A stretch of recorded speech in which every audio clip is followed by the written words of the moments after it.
say you get a yurt or, there's all kinds of crazy things that people love the experience. And even a teepee. I don't know if you've ever searched teepees for Airbnbs, but they are a hot commodity on Airbnb. You just put up a teepee in the pasture and people will go nuts over it. I mean, there are so many different things. And I think we sometimes get so tunnel vision within the agriculture industry that we don't think about all the resources we have and just how you can utilize them in different ways to make extra income. Because we all know margins are tight, record high inputs for 2024 and now going into 2025. Every little bit counts. And it's like the Airbnb is my salary and I can still do what I love every day, take care of the cattle, build fence, whatever I need to do, and still host people on our operation. Hey, I'm Shaye Koester-Wanner and you are listening to the Casual Cattle Conversations podcast. Whether you are a seasoned rancher or just curious about the cattle world, this podcast dives into the stories, science, and strategies shaping the future of ranching. Let's get started and keep your herd ahead of the herd. Alrighty, folks, this morning we are visiting with Lettie Nickell about creating alternative revenue streams that fit ranch life. Lettie, like many young ranchers, needed to find a way to create income, and when she returned to her family operation, what existed couldn't really support another person or family, so instead of relying on scaling, she started selling beef, turned a grain bin into an Airbnb, and has a wedding venue and community event space for rent. So she's going to talk all about this with us. Now, remember, the best way to support podcasts is to leave a rating and review and share with a friend. With that, let's visit with Lettie. Increased profitability and informed management decisions go hand in hand. Herd Dog is a data analytics company that makes it possible for cattle producers to collect herd information efficiently. Their smart ear tag monitors cattle 24/7. Think of it as a Fitbit for cattle. Herd Dog fits the needs of a variety of operations as it finds sick animals days before humans can detect illness and can identify which cows are in heat. Best of all, the tags have high visibility lights to help you sort out which cattle you are looking for. Head to their website, which is linked in the show notes, or contact them for a consultation to see how Herd Dog can work for you. Herd Dog is spelled HERDDOGG. All right. Well, Lettie, thank you for joining me here this morning. I am super excited to see you again, even if it's not in person, but have you on the podcast because I've been following you on social media for a while, and what you've done for your family's operation and yourself is something I think a lot of other people would find value in trying to personalize and emulate on their own operations. So thanks for joining. Thank you so much for having me on here. I'm so excited to be here this morning. So before we kind of dive into the topic at hand, which is, for those listening, is kind of going to be Airbnbs and alternative revenue for family operations. Lettie, I'm curious, why do you choose to bet on the beef industry every day? Why do I choose to bet on the beef industry every day? Well, I think the first thing is just the people within the industry. It's second to none, some of the best people you'll ever meet and ever interact with. And that's probably the biggest reason. But then also just like the sustainability aspect. And it goes like, we're in the food business. At the end of the day, we're putting food on people's plate, and that's never going to go away. People are always going to be hungry. People are always going to need food, always going to need a high quality protein. And that's two of the reasons why I bet on the beef industry every day. So awesome. So tell me a little bit about what led you to starting an Airbnb. And I think that's where you're recording right now, correct? Yeah, I am actually. It's like the only quiet place in our home. So it kind of turns into my office whenever somebody's not staying in there. So yeah, I am recording in the grain bin. It's a converted grain bin.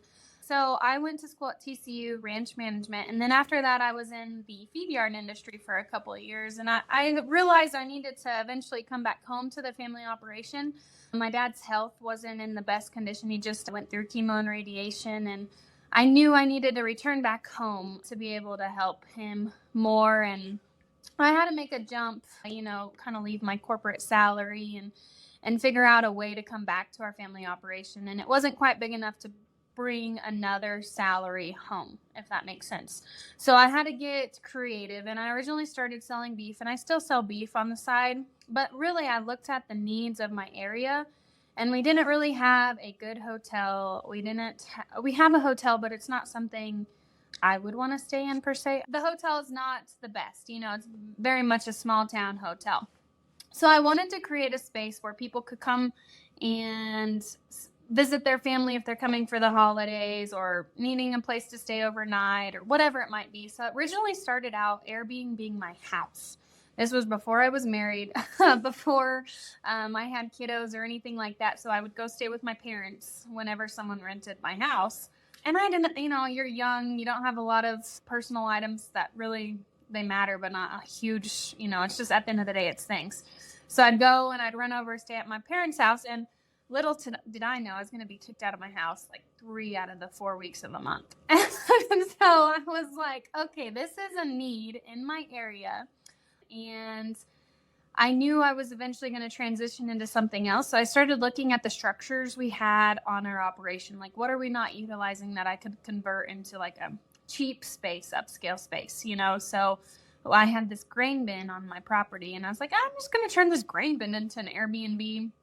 And it kind of went along with the wedding venue. And I didn't think I would get the Airbnb up and running as quickly as I did, just capital and investment, stuff like that. So one site we had the Airbnb or the wedding venue going online. About a year later, we finished a grain bin and turned it into an Airbnb. So, and it helps. It provides additional income to your operation, whether it's booked a week and a month or 3 out of the 4 weeks of a month. It just depends on the season and kind of what's going on. But it's all additional revenue to our operation, and it really doesn't take. I also created it to make sure it was going to fit my schedule. We're busy farming and ranching most of the time. We don't have time to clean 24/7 or host all the time, especially during calving season, the busy seasons. So I created a small space for it to, it only requires me an hour of my time to clean usually. And that helps a lot. It's not a big extravagant space that goes a lot of additional work into it. So that's kind of the story on why I started an Airbnb and how it kind of fell into my lap. I never saw myself having an Airbnb, but I just saw the need in my area, and that's kind of where it birthed at. So what is driving people to your area that this has become so successful? Because that's one thing I wonder. I think about where I'm at, and I think, okay, so during hunting season, I could definitely see something like that going over well. But other times of the year, I kind of question it. So what's driving people to your area? For sure. I live in a very desolate area. Like, the nearest Walmart is 80 miles away. Denver's 5 hours, Wichita's 4, Amarillo's 3.5. So it's very remote where I'm at. And I kind of thought the same thing. I'm like, what in the world are people going to be coming to my area for? And it's definitely busier during hunting season, deer season, that kind of stuff, bird season. We do have more bookings then. But a lot of times it's just people stopping through, like just needing a stop before I go to Colorado Springs or Denver or to the mountains, wherever they might be traveling from, or vice versa. They're going back home, and we're kind of a nice in-between spot. There's not a lot of Airbnbs. There's not a lot of hotels to stop and stay. And a lot of this attraction, because it's a glorified glamping experience, so there's no bathroom in the grain bin. You have access to a bathroom in the Round Top, which is right next door. So we advertise it as a glamping experience, and we get a lot of outdoorsy people. And over the years, that's kind of where it started, but it's evolved to so much more now. And I don't know if that's pertaining to the marketing I've been doing on social media with the Airbnb, but a lot of people are craving getting away from the city. They're craving getting back to the roots of outdoors and seeing a ranch or a farm in action, or waking up to cows in the backyard. A lot of times we'll have people even from Garden City come down for a date night, or Liberal or Dodge City or Lamar, Colorado. And they're not big cities. They have a Walmart, but they're not your Denvers. They're not your Wichitas. So it's been really interesting to see that shift over the last 4 years. So talk a little bit about the marketing side and how much you have to do there. Is it something where you've pretty much put it on the Airbnb site and it's up, or what else do you have to do in addition to that to make sure that people are finding it? Yes. So originally I just strictly had it on the Airbnb app and I talk about it on my Instagram stories. Other than that, I didn't really do any marketing for it at all, sharing reels on Instagram, any of that per se. And then this past year, I really focused on, well, maybe I do need to market a little bit more to make it easier accessible for other people to find it. So I started sharing on Instagram about it more and kind of the story behind it. And I wish I could have some hard data like, oh, you heard about us on Instagram. Oh, cool. And then you found us on Airbnb. But I don't have any hard data, so I can't tell you if that's helped, if that's indirectly helped with more Airbnb bookings or not. But I think truly like a lot of it is just people find us on the app. I never really have people, oh, we saw you on Instagram and wanted to come stay. I think there's been one or two who have, specifically told me that. But overall, it's more just, I think, just being on the Airbnb app and people pulling up, just like when you're going to a place, you pull up on the app, oh, where can I stay? What's around there? Mm-hmm. And you start. I think that's mainly the organic marketing, I should say. It sounds like you kind of host guests when they're there. So do you want to share more about the interaction you have with people when they stay at your grain bin? Of course. When I first started, I didn't really do any hosting. I don't know if it was just out of my comfort zone, out of my element.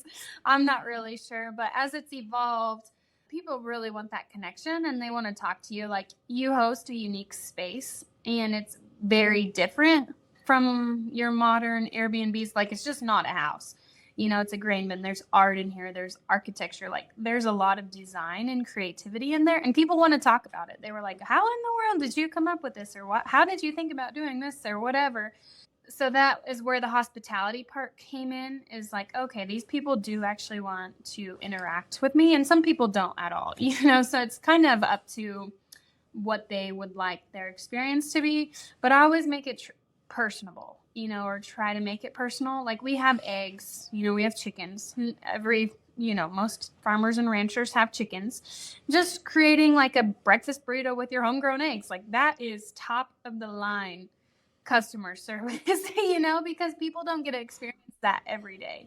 So we take it for granted because we're used to having homegrown eggs in our backyard, so just something simple like that, leaving them in the fridge for them to warm up in the morning. Especially during the weekends, I really started doing it mainly because most of our restaurants are closed on the weekends in town. So I wanted them to be able to have something on their way through and not have to go to town or the gas station to grab something. So it's just a personal touch for them, and it leaves them feeling seen and welcomed. And sometimes we'll drop off cookies. Like, we had a bunch of people over the holidays on Christmas Eve, so we, made a cute note that said, oh, cookies for Santa. So just different things like that, depending on the season of the year. It really adds a personal touch and leaves people talking about their experience. Are you feeling stuck with your podcast? Are you putting in endless effort only to feel like you're spinning your wheels? It's time for a breakthrough. Join myself and Krista Paffrath for the Podcast Refresh Workshop. This is a transformative 3-day virtual event designed for podcasters in the rural, Western, and agriculture spaces. You'll discover how to reignite your purpose and create content that resonates, streamline your workflow for less stress and more impact, promote confidently to grow your audience, monetize effectively and turn your passion into a profit. We do all this with large group discussions, small breakouts, personalized guidance, and you're going to leave with a clear strategy and blueprint to give you the excitement and resources to thrive in 2025. It's time to refresh, refocus, and feel inspired about podcasting again. You can join us today using the link in the show notes. So I've really appreciated hearing all this. It's kind of inspiring and kind of gets me excited and thinking about, maybe is that something we should pursue? But I'd have to imagine have they all been good experiences? I mean, have you had some tough ones? Yeah, honestly, I have had really great experience on the Airbnb app. There has been only 1 or 2 occasions where I haven't had a good experience. And one was recent, and it wasn't super bad. They had a little kid, and I'm sure they just put, kids being kids, put something on the fireplace, and it melted on the fireplace. So I had to clean the fireplace pretty good. But other than that, I really haven't had a bunch of bad experiences Airbnb or hosting. And I don't know if that's just I don't know if me living, because I live kind of close to it, has helped, limit those bad experiences, or just the space in general. Like, it's super cute. It's very elegant and people want to take care of it, persona type of a thing. I'm very grateful that I haven't had super bad experiences, but they can happen, And there is insurance through the Airbnb app if something does happen bad, and we have liability insurance, all of that stuff too, but you are protected through the Airbnb app for those events. Airbnb texts you for liability, or did you take out a separate liability? I also have liability insurance, but Airbnb also, so say they damage something in the grain bin while they're staying here, or they damage something in your home, you can turn it into the Airbnb app, and then they will provide insurance to cover that. Okay. So it is nice to have that extra layer of protection. Assume, you wouldn't ever plan to use or ever want to use, but it's good that it's there. Absolutely, for sure. And, just having a sign, like a liability sign, like we're not responsible for injuries that occur, like, we have a hot wire fence, kids getting shocked by the hot wire fence, something like that. So how close are they to your cattle? And I'm sure that depends on the time of the year, but just give me a little bit of a gauge on that. Yeah, typically they're like 50 feet away. They're in our backyard, and most of the time, like, if there's people in the grain bin, the cows all come up because they're very friendly. They want to know what's going on, and they love watching the turkeys and the chickens in the backyard at night. So they're usually right there, and it creates for a pretty cool experience for the Airbnb guests, because they can watch the cattle and see this whole crazy shenanigans going on with the chickens and the turkeys and the cattle. But yeah, they're always right there. So it sounds like you are kind of solely in charge of the Airbnb experience, but you also mentioned a wedding venue. Do you have more of a team that helps with that, or do you take a lot of that on yourself too? No, I take the wedding venue's all my responsibility. So do you have kind of a quota of how many weddings you want to do per year? Because I'd imagine that would really cut into your time if you were booked the whole summer and fall. For sure. And it does. And that's why, like, we've actually slowed down on weddings a lot, just because we prefer the Airbnb guests versus the weddings. The weddings are a lot of work. They take a lot of time. It ties up your weekends. And we just have kind of tailored away from the weddings, and we really utilize this space more for the community and community events now than what we do for weddings. So when I first started, we did, like a wedding every month, and that was when I was young and maybe had more. I'm still young, but I had more ambition back then, where I didn't have kids and a husband to take care of, and I could work on the weekends, and I didn't have anything else to do. Mm-hmm. So, we've definitely slowed down on the wedding part of it, and mainly are focusing on the Airbnb experience and community events now. So with the weddings, do you also do all the decorating, or what all do you do for the wedding? Or do you just kind of say, here's the space, here's how much it is, you're in charge of everything else? That is my business model, because I'm too busy to decorate and set up and all of that stuff. It's very much, here's the space, there's a rental fee, here's your space. You do with it what you want. Obviously have rules like no glass and that kind of stuff, but I don't help you set up. I don't help you tear down. It must be exactly how you rented it prior to, or better. So I just set it up very much like I said, and it depends on the person. If you want to create a wedding venue and you're like into that kind of stuff of decorating and setting up and have the time to do that, but I just didn't have the time or the capacity. Like, that's not my strong suit. So it's very much, the building is yours. Here's the rental fee. You can do what you want with it. So was it easy to convince your parents to take this on? Because I can't imagine every family member, at least I think about my family, and saying, oh, I want to have, strangers on the place for, this or that. I can't imagine them fully being on board with me saying that. So what was it like to convince your parents or anyone else on the operation that this was going to be your alternative revenue or your salary? For sure. My dad would told me I was crazy. I mean, he's very old man, gruff, very kind of your straight shooter, doesn't like change, per se, not really with the times or the social media stuff or anything like that.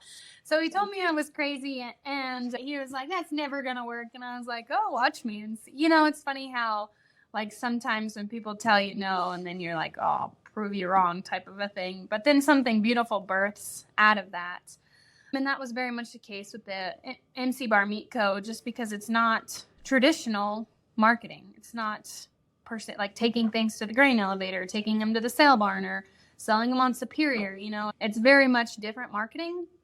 It's a lot more personalized marketing. It's a lot more branding. But it worked. And now my dad is like, I never thought that stinking thing would be so busy, because every time I call him, or, I'm working on the grain bin, doing something with the grain bin, he's like, what, again? And I was like, yeah.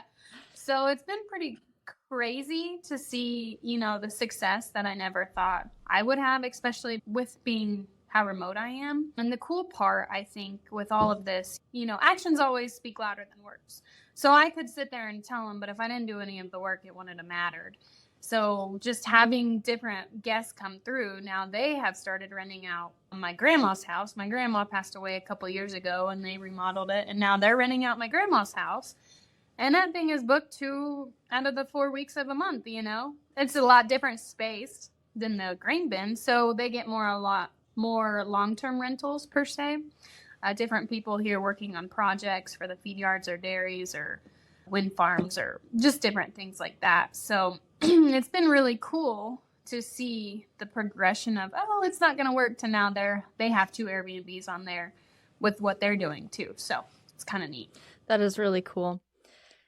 And we kind of skipped over this, but on your operation, is it primarily just you and your parents working? Yes, it is. So, and my sister will help whenever we need help with working calves or moving cattle or something like that. But mainly the day-to-day operations are my parents and me, or me and my dad mainly. And my mom's helped more now that her business in town has kind of slowed down, and she's kind of gearing up for retirement. So she's helping more on the operation, the day-to-day stuff, which has allowed me to kind of facilitate more for the grain bin and really ramp it up per se and create more value with it. So it's been a good change, nice change.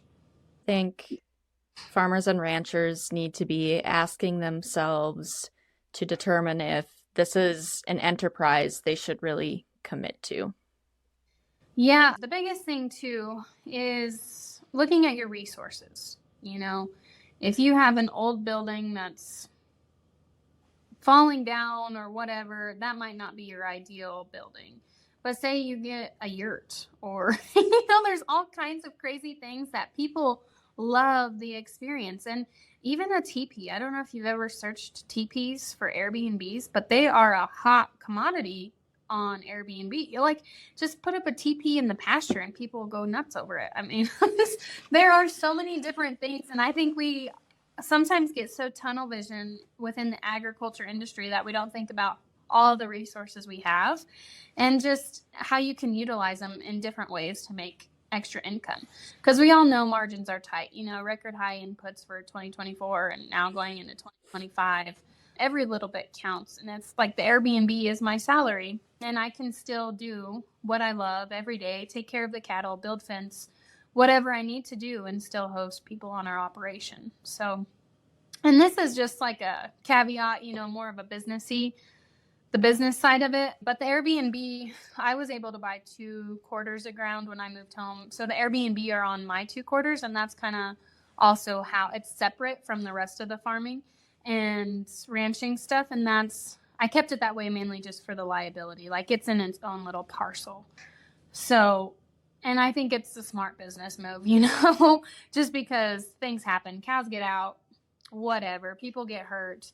I haven't had any of that, knock on wood, but just protecting yourself. Like, I always call it the oh shit method, like, oh shit, this happened, So always be prepared no matter what life throws at you.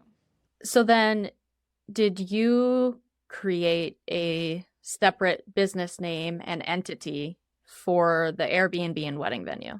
Yes, it's in its own LLC. Well, Lettie, is there anything else you want to add or share before we wrap up today? If anybody ever has any questions or wants to brainstorm different ideas, like, I am all here for it. So I love innovating. I think innovating kind of runs in my family, and I think I got that dose with the Airbnb. So, well, if anyone out there listening wants to connect with Lettie or see some of the resources and guides that she has, I will include her social media down in the show notes, so that way you can connect with her there. But after that, everyone just keep an open mind and remember that alternative revenue might already be right there for you. You might just have to get a little creative. So happy ranching, folks, and we will catch you on the next one.